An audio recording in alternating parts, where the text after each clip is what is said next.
Hello guys. मैं हूं Ranjan Mishra, revolution physics Ghaziabad से। और आज हम लोग हीट चैप्टर शुरू करने जा रहे हैं, क्लास 11th का। और आईआईटी और मेडिकल में बहुत इंपॉर्टेंट टॉपिक, जो सबसे आसान चैप्टर्स होते हैं उसमें से एक चैप्टर है heat and thermodynamics. Class 11th में 3 चैप्टर हैं हीट के अंदर, चैप्टर 11, 12 एंड 13। जो फर्स्ट इसमें चैप्टर है वो है थर्मल प्रॉपर्टीज ऑफ मैटर।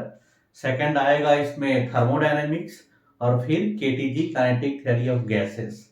लंबा चलेगा, इसमें बहुत सारे लेक्चर्स होंगे, छोटे छोटे पार्ट में हम लोग इसको करेंगे। ठीक है, तो इस चैप्टर की हम लोग शुरुआत करते हैं। और सबसे फर्स्ट टॉपिक जो इस चैप्टर का है वो है टेम्परेचर एंड हीट। ठीक है, तो सबसे पहले तो समझते हैं कि टेम्परेचर होता क्या है और हीट क्या होता है। ठीक है, इस चीज को पहले हम लोग समझें कि हीट क्या है, टेम्परेचर क्या है। इसको हम लोग थोड़ा रियल लाइफ से थोड़ा सा कंपेयर करके देखते हैं। आप हीट समझिए कि धन है, पैसा है। ठीक है, और टेम्परेचर समझिए कि अमीरी है या गरीबी है।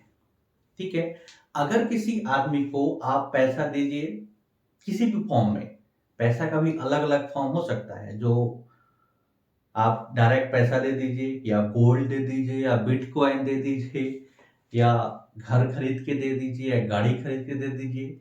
जो संपत्ति है, कहने का मतलब अलग अलग फॉर्म में हो सकता है। वैसे ही जैसे आप देंगे उसका क्या होगा, अमीर या गरीब हो जाएगा। देंगे तो अमीर बनेगा, छीन लेंगे उससे तो गरीब हो जाएगा। वैसे ही अगर किसी सिस्टम को अगर आप हीट दीजिए, गर्म करिए, तो उसका टेम्परेचर बढ़ने लगता है। अगर उसमें से हीट निकाल लीजिए तो टेम्परेचर घटने लगता है। दैट मीन्स हीट क्या है, हीट वो कारण है, हीट वो कॉज है जिसकी वजह से किसी सिस्टम का टेम्परेचर बढ़ता है या घटता है। दैट मीन्स हीट वो कॉज है जिसकी वजह से किसी का टेम्परेचर घट रहा है या बढ़ रहा है। और टेम्परेचर क्या है, उसका इफेक्ट है।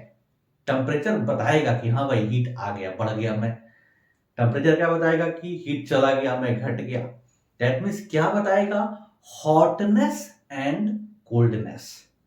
इसीलिए फर्स्ट लिखा हुआ है टेम्परेचर में be defined as degree of hotness and coldness of a body और an environment measured on a different scale. Scale अभी बात करेंगे, अलग अलग स्केल है।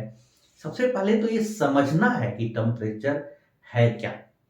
इसको थोड़ा दूसरे तरीके से भी हम लोग कंपेयर कर सकते हैं, करंट एंड इलेक्ट्रिसिटी में। अगर पोटेंशियल का डिफरेंस होता है, आपने पढ़ रखा है कि चार्ज का फ्लो, चार्ज जो होता है हाई पोटेंशियल से लो पोटेंशियल की तरफ जाता है। चार्ज को आप हीट समझ लीजिए, चार्ज को क्या समझ लीजिए आप, हीट। और पोटेंशियल को आप क्या समझ लीजिए, टेम्परेचर। हाई टेम्परेचर से लो टेम्परेचर की तरफ हीट का फ्लो होता है। अगर बॉडी हाई टेम्परेचर पे है, कोई बॉडी लो टेम्परेचर पे है, तो हीट का फ्लो कहां से होगा, हाई टेम्परेचर से लो टेम्परेचर की तरफ होगा। दैट मींस इसका एनालॉजी इलेक्ट्रिसिटी में भी है। हम लोग इसी चैप्टर के अंदर हीट ट्रांसफर में हम लोग करेंगे भी इलेक्ट्रिकल एनालॉजी से क्वेश्चंस को सॉल्व। ठीक है, अब आप समझ लीजिए पहले कि इसका मतलब है क्या। पहले डीप में समझ लेते हैं, फिर आगे बढ़ेंगे। थोड़ा सा आइडिया मिल रहा होगा आप लोगों को कि टेम्परेचर क्या है। टेम्परेचर आपके किसी बॉडी का हॉटनेस या कोल्डनेस का मेजरमेंट है। ठीक है, और वो हॉट या कोल्ड होगा किसकी वजह से, वो होगा हीट की वजह से। ठीक है, अब हीट क्या है, हीट आपको पता है कि it is a form of energy. ठीक है, अब वो हीट कैसे भी दिया जा सकता है। डायरेक्ट आप गर्म कर दीजिए गैस पे, या फिर लाइट के थ्रू उसको आप गर्म कर दीजिए, या इलेक्ट्रिसिटी के थ्रू गर्म कर दीजिए। दैट मीन्स अलग अलग तरीके से आप किसी बॉडी को हीट कर सकते हैं। इसे रगड़ के भी कर सकते हैं, फ्रिक्शन बाय फ्रिक्शन भी हीटिंग कर सकते हैं। दैट मीन्स किसी बॉडी में हीट का ट्रांसफर जो है, हीट कैसे करना है, वो अलग अलग मेथड हो सकता है। ठीक है, असल चीज क्या है कि हीट देंगे तो टेम्परेचर बढ़ेगा, हीट निकाल लेंगे तो टेम्परेचर घट जाएगा। ठीक है, टेम्परेचर को थोड़ा सा और डिटेल में समझते हैं। एक डिफिनेशन तो हमें मिल गया क्या कि टेम्परेचर इज हॉटनेस और कोल्डनेस ऑफ अ सब्सटेंस और इन्वायरमेंट।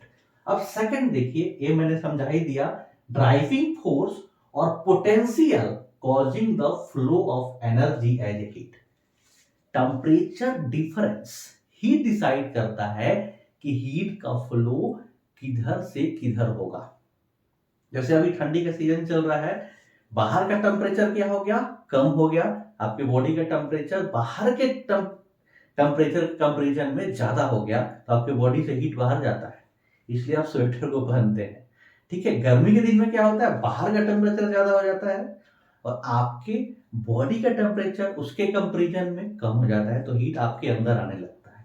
ठीक है, कहने का मतलब कि हीट का ट्रांसफर किसकी वजह से होता है, टेम्परेचर में डिफरेंस की वजह से। ठीक है, दैट मींस टेम्परेचर क्या है, एक तरीके का ड्राइविंग फोर्स है, वही डिसाइड करता है हीट का फ्लो किधर से किधर होगा। अगर हीट का फ्लो नहीं हो रहा है, अगर हीट का फ्लो नहीं हो रहा है तो समझ जाइए कि दोनों बॉडी का टेम्परेचर सेम है, and that is called the thermal equilibrium. अगर दो बॉडी है, मान लीजिए एक बॉडी ए है और एक बॉडी बी है, दोनों को आपने कांटेक्ट में लाया या आसपास में भी रखे हैं और हीट का फ्लो नहीं हो रहा है, इसका मतलब ये होगा कि दोनों बॉडी का टेम्परेचर सेम है, दैट इज कि वो थर्मल इक्विलिब्रियम में है। दैट मींस थर्मल इक्विलिब्रियम का मतलब होता है two bodies are said to be in thermal equilibrium if their temperature is same. ठीक है, अब थर्ड देखिए क्या कहा गया, ये भी बहुत important topic, it is measure of mean kinetic energy of molecules of system. ठीक है, आगे का लाइन क्या कहा गया, a change in temperature of system accounts for change in molecular motion and hence kinetic energy of molecule.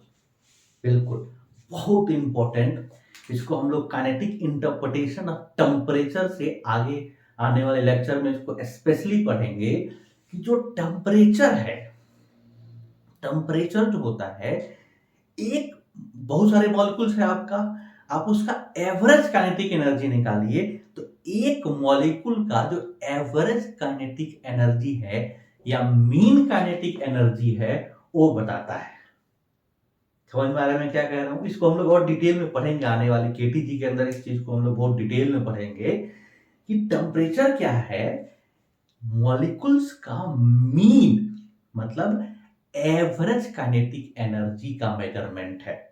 ठीक है, that means temperature ये बताता है कि एक मॉलिक्यूल का, बहुत सारे मॉलिक्यूल्स है, मान लीजिए थाउजेंड्स मॉलिक्यूल्स है, उन सबका काइनेटिक एनर्जी जोड़ दीजिए और 1000 से डिवाइड कर दीजिए तो एक मॉलिक्यूल का आपका काइनेटिक एनर्जी आ जाएगा, that is called the average kinetic energy.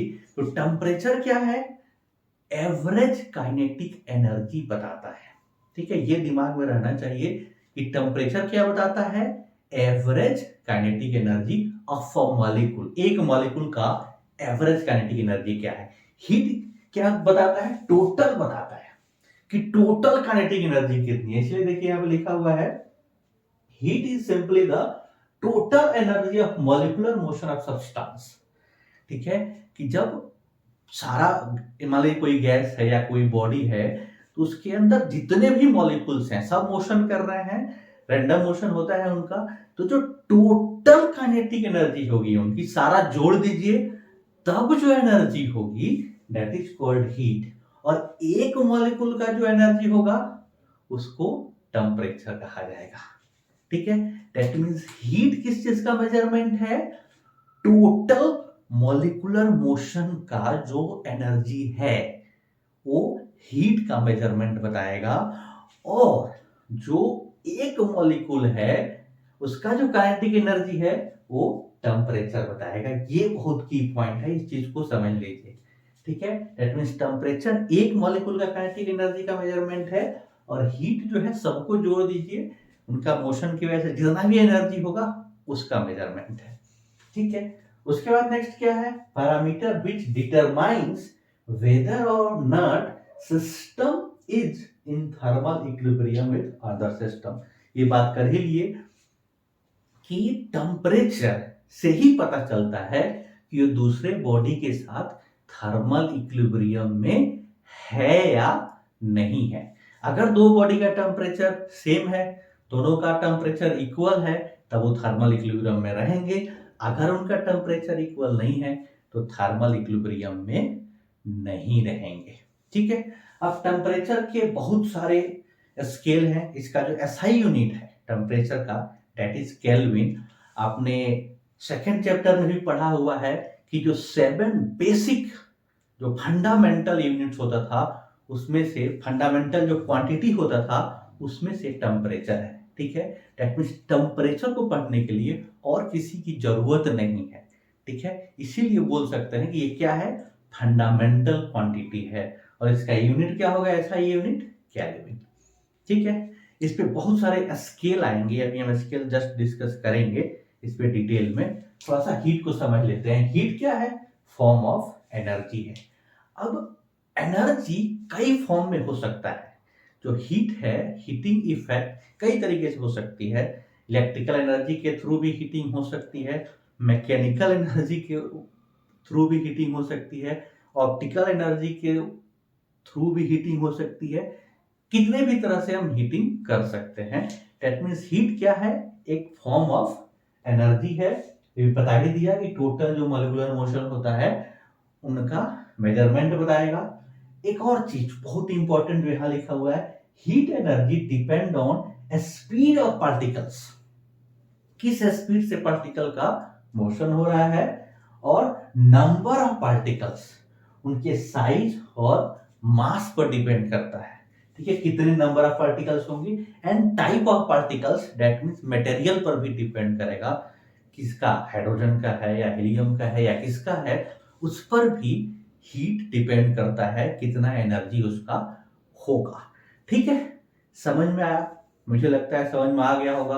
मैं इसको फिर से बता देता हूं। टेम्परेचर क्या है, टेम्परेचर आपके किसी बॉडी में हीट का ट्रांसफर किधर से किधर होगा ये डिसाइड करता है। दैट मींस ये हॉटनेस या कोल्डनेस बताता है।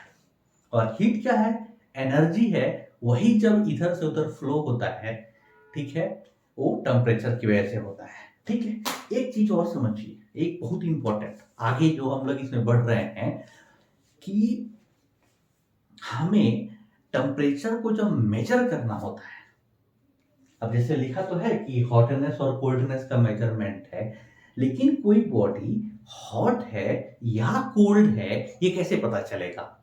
ठीक है, क्या हमारे जो सेंसर्स हैं ये बता सकते हैं कि कोई बॉडी हॉट है या कोल्ड है, कोई बॉडी ठंडा है या गर्म है, बता सकते हैं डायरेक्ट? लेट अस चेक, इसको समझते हैं। मान लीजिए मेरे पास 2 हाथ है, इस हाथ को मैंने फ्रीजर में रख दिया 5 मिनट के लिए, और इस हाथ को गर्म पानी में, हॉट वाटर में इस हाथ को रख दिया। 5 मिनट बाद दोनों हाथ को ऐसे बाहर निकाला और अपने ही गाल को ऐसे टच किया। क्या होगा, ये हॉट वाटर में था तो ये वाला हाथ गर्म हो गया है, तो इस हाथ को मेरा गाल ठंडा लगेगा। जबकि ये हाथ मेरा फ्रीजर में था तो ये ठंडा हो गया था, इस हाथ को मेरा गाल गर्म लगेगा। दैट मीन्स यहाँ का टेम्परेचर सेम है। ऐसा नहीं है कि इधर का टेम्परेचर इधर का टेम्परेचर अलग है, लेकिन ये दोनों हाथ अलग अलग बताएंगे। समझ में आ गया कि सेंसेस हमारे टेम्परेचर के बारे में एग्जैक्ट इंफॉर्मेशन नहीं दे सकते हैं। ठीक है, इसलिए हमें अलग अलग थर्मामीटर बनाया गया। थर्मामीटर से फिर हम टेम्परेचर को मेजर करते हैं। इसके पहले कि हम लोग थर्मामीटर के बारे में थोड़ा सा जाने, पहले टेम्परेचर स्केल को समझ लेते हैं, अलग अलग टेम्परेचर स्केल को। ठीक है, अब हम लोग टेम्परेचर के स्केल की बात करते हैं। ठीक है, समझते हैं कि टेम्परेचर का स्केल होता क्या है। ठीक है, अब कोई भी अगर टेम्परेचर किसी भी थर्मामीटर से मेजर करना है, थर्मामीटर क्या है पहले डेफिनेशन लिख दिया है, instrument device to measure temperature बचपन से आपको पता है कि थर्मामीटर से हम क्या करते हैं, टेम्परेचर को मेजर करते हैं। ठीक है, अब कोई भी थर्मामीटर जब बनाया जाता है, उसकी डिजाइनिंग की जाती है, तो अलग अलग पैरामीटर्स होते हैं जिसके बेसिस पे उसको बनाया जाता है। उसको थोड़ा सा आगे के थोड़ा सा डिस्कस करूंगा मैं, जब हम लोग एक दो बार उसकी डिजाइनिंग पढ़ेंगे, समझेंगे। लेकिन कैसे डिजाइन होता है उसके पहले ये समझिए कि उसमें हमेशा 2 पॉइंट हम फिक्स कर देते हैं। 2 पॉइंट रिफरेंस ले लेते हैं, चाहे किससे भी उसका चेंज हो रहा हो, रेजिस्टेंस से चेंज हो रहा हो, या वॉल्यूम से चेंज हो रहा हो, या प्रेशर से चेंज हो रहा हो। ठीक है, मान लीजिए टेम्परेचर के इफेक्ट से उसका प्रेशर घट बढ़ रहा है, या टेम्परेचर की इफेक्ट से वजह से उसका वॉल्यूम घट बढ़ रहा है, या टेम्परेचर के इफेक्ट से उसका रेजिस्टेंस घट बढ़ रहा हो। वो अलग अलग थर्मामीटर हो सकता है कि टेम्परेचर बढ़ाएंगे तो क्या बढ़ेगा या क्या घटेगा। वो बात की चीज है कि कैसे डिजाइन करेंगे, किस प्रॉपर्टी पे डिजाइन करेंगे। लेकिन कोई भी थर्मामीटर है उसमें हमेशा हम 2 रेफरेंस पॉइंट लेते हैं। एक अपर फिक्स पॉइंट, ठीक है, थर्मामीटर में क्या होता है, एक अपर फिक्स पॉइंट होता है और एक लोअर फिक्स पॉइंट होता है। देख लीजिए, एक होता है अपर फिक्स पॉइंट और दूसरा होता है lower fix point. In general कोई जरूरी नहीं है, लेकिन सभी लोग इस बात को मान लिए कि चल भाई इसी को मान लेंगे। वाटर को लेके हम एनालिसिस करते हैं कि जो अपर फिक्स पॉइंट है वो हम वाटर का बॉइलिंग पॉइंट ले लेते हैं, और जो लोअर फिक्स पॉइंट है वो हम वाटर का आइस पॉइंट ले लेते हैं। ठीक है, अब इसको एक बार पढ़िए। Thermometer has 2 fix point, namely upper fix point and lower fix point, and difference is called fundamental unit.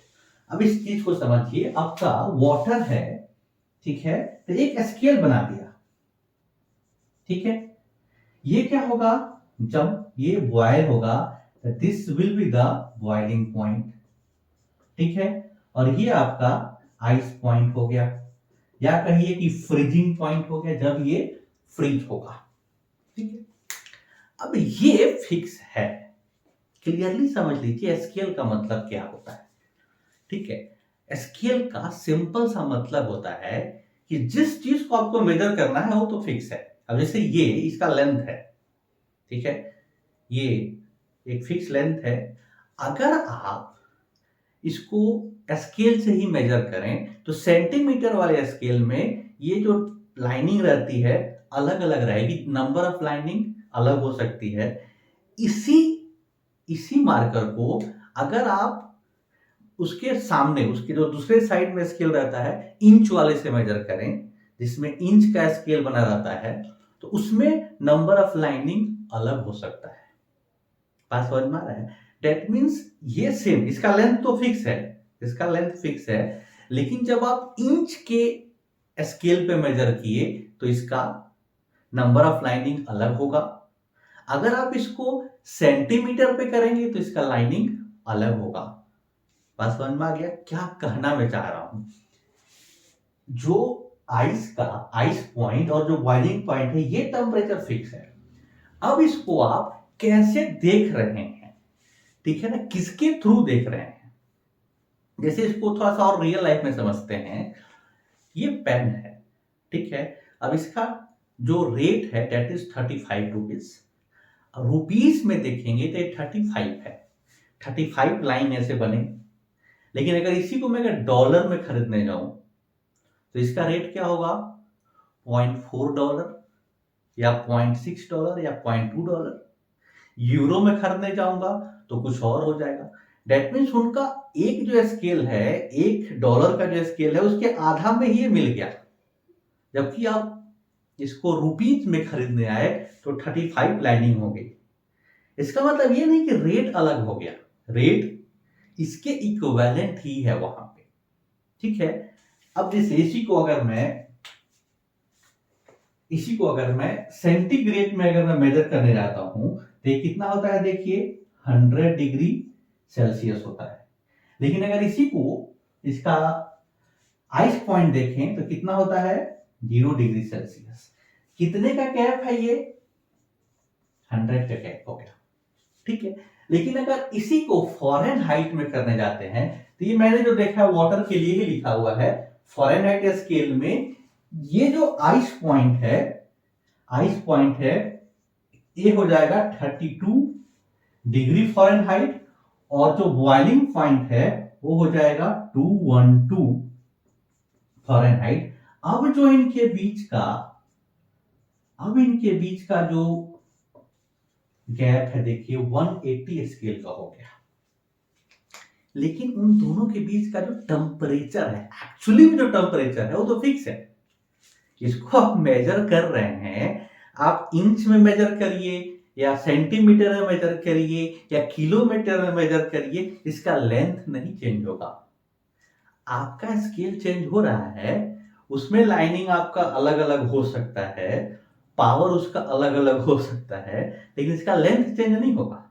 अब जैसे मेरा वजन है, आप केजी में कर लीजिए या क्विंटल में कर लीजिए या ग्राम में कर लीजिए, अलग अलग स्केल में मेरा अलग अलग आपका नंबर आएगा। आपके स्केल से मेरा वजन कम ज्यादा नहीं हो जाएगा। तो ये जो आइस पॉइंट और बॉइलिंग पॉइंट के बीच का जो गैप है टेम्परेचर का, वो तो फिक्स है। आपके देखने का नजरिया अलग अलग है। इसका मतलब कि इसका जो 100 का जो स्केल है इसके 180 के स्केल के इक्वल हो जाता है, ठीक है। अब कॉम्प्लिकेशन से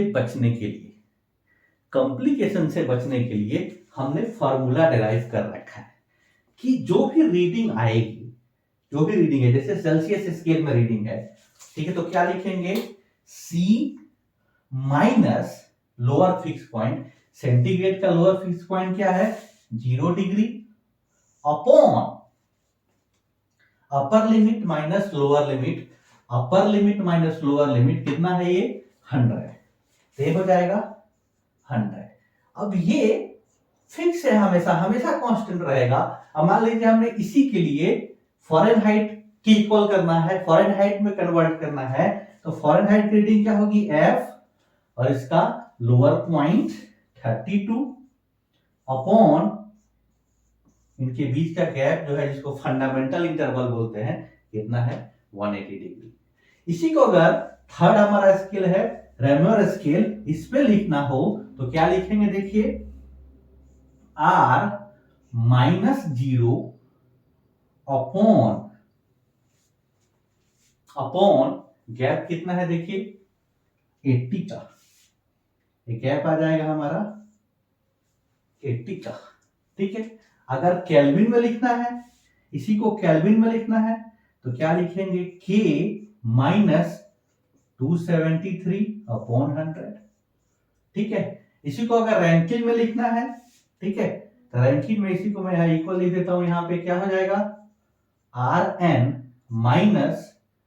-492 अपॉन 180, ये सारे इक्वल हो जाएंगे क्योंकि ये सारे कांस्टेंट आने चाहिए, ठीक है। समझ में आया?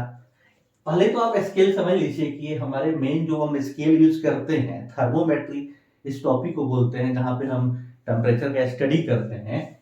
5 स्केल हैं, centigrade scale, Fahrenheit scale, Reaumur scale, Kelvin scale and Rankine scale. 5 scale हैं जो हमारे थर्मोमेट्री में यूज होता है। सबका मैंने lower fix point, upper fix point लिख दिया है। ये जो लिखा है लोअर फिक्स पॉइंट बेसिकली हमने वाटर के लिए ही ले लिया है, ठीक है, क्योंकि सारे साइंटिस्ट बैठ के जब discussion academics point of view से जब हम पढ़ते हैं तो वाटर के लिए कर सकते हैं, लेकिन कोई जरूरी नहीं है कि हम हमेशा वाटर को लेके ही एनालिसिस करें। Lower fix point, upper fix point कोई भी टेम्परेचर लेके करा जा सकता है, ठीक है, वो हमारे ऊपर डिपेंड करता है, लेकिन समझने के लिए, पढ़ने पढ़ाने के लिए हम लोग वाटर को लेके करते हैं, ठीक है। तो ये 5 स्केल हो गया, हमारा फॉर्मूला डिराइव हो गया कि किस तरीके से कन्वर्ट करेंगे, ठीक है। अब इस पे कुछ क्वेश्चन करके देखते हैं। चलिए क्वेश्चन देखते हैं, छोटा सा क्वेश्चन है, आसान सा क्वेश्चन, और फिर इस पे थोड़ा सा और डिस्कशन करते हैं। क्वेश्चन कहा गया calculate the temperature which has same value both in Celsius and Fahrenheit scale, ठीक है। क्वेश्चन है कि वो कौन सा टेम्परेचर है जिस टेम्परेचर पे फ़ारेनहाइट स्केल और सेल्सियस स्केल दोनों इक्वल होता है। अब सिंपल सा क्वेश्चन है, देखिए यहाँ पे मैंने फॉर्मूला लिख रखा है। आपके सेल्सियस स्केल में क्या है, C माइनस जीरो, तो जीरो लिखने की जरूरत नहीं है, upon 100, and it must be equal to F minus 32 upon 180। आप क्वेश्चन देखिए कि सेल्सियस और फ़ारेनहाइट दोनों इक्वल होने चाहिए, इसका मतलब C और F दोनों इक्वल होगा। तो मैंने क्या किया, इसको या तो आप C को F लिख दीजिए या F को C लिख दीजिए, कोई भी एक लिख दीजिए तो आपका काम हो जाएगा। तो हमने क्या किया, इसको C लिख दिया। अब देखिए दोनों इक्वल हो गए, फ़ारेनहाइट और सेल्सियस।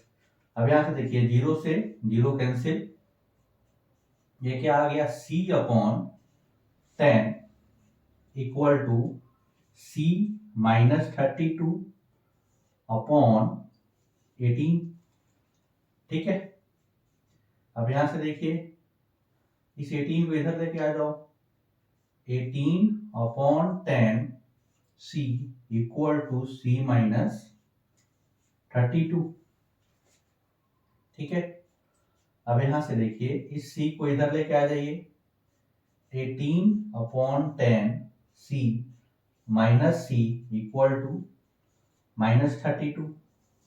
ठीक है, अब एलसीएम लीजिए, एलसीएम आ गया 10 and it will be 18C minus 10C must be equal to minus 32। तो यहां से क्या आ गया, देखिए 8C, 18 minus 10 8C upon 10 equal to minus 32, and 8 4 जा 32 होता है, तो यहां से C की वैल्यू क्या आ गई, माइनस 40 डिग्री सेल्सियस। ठीक है, इसका मतलब माइनस 40 डिग्री सेल्सियस कहिए या माइनस 40 डिग्री फ़ारेनहाइट कहिए, एक ही बात है, दोनों सेम होगा, सेम वैल्यू होगी। ठीक है, अब थोड़ा सा इसको और एनालिसिस करते हैं हम लोग, ग्राफिकल थोड़ा सा एनालिसिस करते हैं, क्योंकि इस इक्वेशंस पे ग्राफिकल क्वेश्चंस भी कई बार पूछे गए हैं। ठीक है, अब इसको थोड़ा सा मैं ग्राफिकली एनालाइज करता हूं। ठीक है, कि कैसा ग्राफ बनेगा, कि अगर फ़ारेनहाइट और सेल्सियस के बीच ग्राफ खींचा जाए तो कैसा ग्राफ होगा। ठीक है, खींचने को आप सेल्सियस और फ़ारेनहाइट में भी खींच सकते हैं, सेल्सियस और रेनियर में भी खींच सकते हैं, केल्विन में भी खींच सकते हैं, किसी में भी खींच सकते हैं आप ग्राफ। मैं आपको एक बेसिक ट्रेनिंग दे देता हूं, ठीक है, सेल्सियस और फ़ारेनहाइट में। आपकी उसके बाद जिस स्केल में मर्जी है आप ग्राफ खींच सकते हैं, एक बार समझ में आ गया तो। ठीक है, लेट अस हैव एनालिसिस। ठीक है, अब यहां देखिए लिखा क्या है, C minus 100 equal to F minus 32 upon 180। अब यहां से दो ग्राफ मैं जानना चाहता हूं कि अगर मैं y एक्सिस पे C ले लूं और x एक्सिस पे F ले लूं, फिर हमारा ग्राफ कैसा बनेगा। ठीक है, दूसरा ग्राफ में y एक्सिस पे F ले लूं और x एक्सिस पे C ले लूं, तब कैसा ग्राफ बनेगा। ठीक है, अब यहां से देखिए पहले इसको सॉल्व करते हैं। यहां से क्या है, देखिए C इक्वल टू, ये 10 इधर गया, 10 अपॉन 18 F माइनस ये 10 हो गया 320 अपॉन 80। ठीक है, यहां से ये देखिए y equal to mx plus c का ग्राफ है, देख लीजिए। अगर आप इसको कंपेयर करें, ठीक है, तो y equal to mx, m क्या होता है, slope of a straight line. ठीक है, जो आपका स्ट्रेट लाइन है, स्ट्रेट लाइन अगर आप लोगों ने पढ़ा हो, ठीक है, तो ये सिंपल जनरल इक्वेशन है स्ट्रेट लाइन का। इसमें m क्या होता है, slope, and y is this, c is y intercept. ठीक है, कि y में कितना इंटरसेप्ट होगा। अब यहां देखिए y की जगह पे क्या है c, देख लीजिए यहाँ पे c, x की जगह पे f, that means this is the slope. Slope क्या है इसका, पॉजिटिव है, इसका मतलब straight line must make angle less than 90 degree. ठीक है, अगर स्लोप पॉजिटिव है तो थीटा की वैल्यू 90 से कम होनी चाहिए। ठीक है, और यहां देखिए c की वैल्यू निगेटिव है, इसका मतलब y intercept must be negative, that means इसके नीचे होना चाहिए y इंटरसेप्ट। ठीक है, निकालने का तरीका क्या है, f को जीरो कर दीजिए, f को जीरो करेंगे तो c की वैल्यू क्या आ गई, -320/18। 320/18 सॉल्व करेंगे तो ये 35.5 के आसपास आता है, दैट मींस इधर कहीं पर पॉइंट आएगा। ठीक है, नीचे आएगा -30.55। अगर आपने c को जीरो कर दिया, c जीरो कर देंगे, ठीक है, c जीरो करेंगे तो ये 10/18 f इक्वल टू, करके देख लेते हैं, c जीरो करिए तो ये 10/18 f -320/18, ये इधर आ जाएगा 320/18 इक्वल टू 10/18 f। 10 से 10 गया, 18 से 18 गया, f की वैल्यू कितनी आ गई, 32। दैट मीन्स y पे ये 32 के आसपास आएगा, and this will be the straight line, this will be 32 0। ठीक है, and this will be x equal to 0 and -30.55, this will be the points। देख लीजिए बहुत ही शानदार ग्राफ बन गया आपका, स्ट्रेट लाइन जिसका y इंटरसेप्ट निगेटिव है और x इंटरसेप्ट। अब यहां से इस ग्राफ से बहुत सारी चीजें निकल के आगे देखिए, जब 0 फ़ारेनहाइट पे, यहां पे देखिए f की वैल्यू क्या है, 0। ठीक है, जब f 0 है तो c की वैल्यू क्या है, that means 0 degree Fahrenheit is equal to, उस पे इसकी वैल्यू क्या है, -35, इतने के इक्वल होगा। ठीक है, सिमिलरली जब c 0 होगा तो f की वैल्यू इतनी होगी। ठीक है, अब मैंने बोला था कि अगर y पे अगर मैं f को ले लूं फिर क्या होगा, देखते हैं। इसी इक्वेशन को अगर मैं दूसरे तरीके से एनालिसिस करूं कि y एक्सिस पे हमने क्या ले लिया, f को ले लिया, फिर ग्राफ कैसा बनेगा। ठीक है, इस चीज को मैं समझना चाह रहा हूं। ठीक है, ये जो है आप, मैंने c और f में बता रहा हूं आपको, आप किसी में भी निकाल सकते हैं, सब में ही स्ट्रेट लाइन आएगा, बस स्लोप और y इंटरसेप्ट अलग अलग आएगा। ठीक है, यहां देखिए हमने क्या किया, इधर f ले लिया और इधर c ले लिया, तो हमें क्या करना पड़ेगा, f इक्वल टू सम ए करना पड़ेगा, तो यहां से c/10 इक्वल टू f, इस f को इधर मल्टीप्लाई ही कर लो। ठीक है, पहले f/32/18, इस 18 को इधर मल्टीप्लाई कर लो, तो 18/10c इक्वल टू f -32। तो यहां से f की वैल्यू आ गई, देखिए ये 9/5, 9/5c प्लस 32। अब यहां देख लीजिए सेम इक्वेशन आया है, y equal to mx plus c। Now y intercept is positive, c की वैल्यू क्या है, पॉजिटिव आई हुई है, और स्लोप कितना है, 9/5, again angle must be less than 90 degree. ठीक है, अब देखिए c इक्वल टू 0 पे, c इक्वल टू 0 कहां होगा, इस वाले लाइन पे। c इक्वल टू 0 करिए तो f की वैल्यू क्या होगी, 32 हो जाएगी कुछ वैल्यू।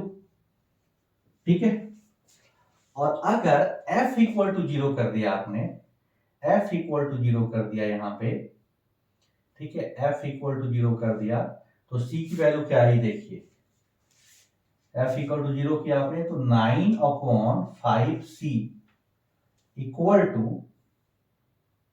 प्लस 32 इक्वल टू 0, क्योंकि f को आपने 0 किया हुआ है। तो यहां से इधर सॉल्व कर लेता हूं मैं, 9/5c इक्वल टू -32। तो c की वैल्यू क्या आ जाएगी, -32 इंटू 5/9। अब c की वैल्यू निगेटिव आ रही है, देख लीजिए c की वैल्यू इधर निगेटिव आ रही है, दैट मीन्स इधर की तरफ कहीं ग्राफ जाएगा ऐसे, ठीक है। देख लीजिए c की वैल्यू जब आप f0 रखेंगे तो c इधर आएगा, इसको आप सॉल्व कर लेंगे, क्या वैल्यू आएगी। अगेन ये स्ट्रेट लाइन है और अगेन ये एंगल देखिए लेस देन 90 है, ठीक है। अब नेक्स्ट क्वेश्चन देखते हैं। यहां पे कहा गया the lower fix point of A centigrade thermometer is 10 degree Celsius, ठीक है, but it's upper fix point is 100 degree Celsius, ठीक है। What will be reading of this thermometer if it is dipped in a liquid whose actual temperature is 40 degree Celsius, ठीक है। अब इस 40 degree का मतलब क्या है। 40 डिग्री का मतलब है कि अगर ये सही होता, अगर जो सेंटीग्रेड स्केल है सही होता तो ये कितना रीडिंग देता, 40 डिग्री सेल्सियस। अब ये एक नया स्केल हो गया जिसका लोअर लिमिट क्या है। अब आपको पता है कि हमने क्या लिखा था, रीडिंग जो भी होता है minus lower fixed point upon upper fix point minus lower fix point, ठीक है। ये कांस्टेंट होना चाहिए, ठीक है। अब क्योंकि ये सही वाला टेम्परेचर है, इसका मतलब क्या है कि अगर सही वाला होता तो c की जगह पे क्या होता, 40/100 होता, ठीक है। अब वैल्यू रखिए कि इस वाले में रीडिंग क्या होगा। मान लीजिए कि ये रीडिंग x है, मुझे नहीं पता कि वैल्यू क्या होगी, तो रख दीजिए x and lower limit is 10 upon इसके बीच का गैप कितना हो गया, देखिए 90, अपर लिमिट 100 माइनस 10 90 आ गया एंड इट इज 40/100। एक जीरो से यहां गया, ये जीरो यहां गया, x माइनस 10 इक्वल टू 9 4 जा 36, यहां से x की वैल्यू आ जाएगी 46 डिग्री सेल्सियस, ठीक है। सिंपल सा क्वेश्चन था, आपको कैलकुलेट करना था, ठीक है।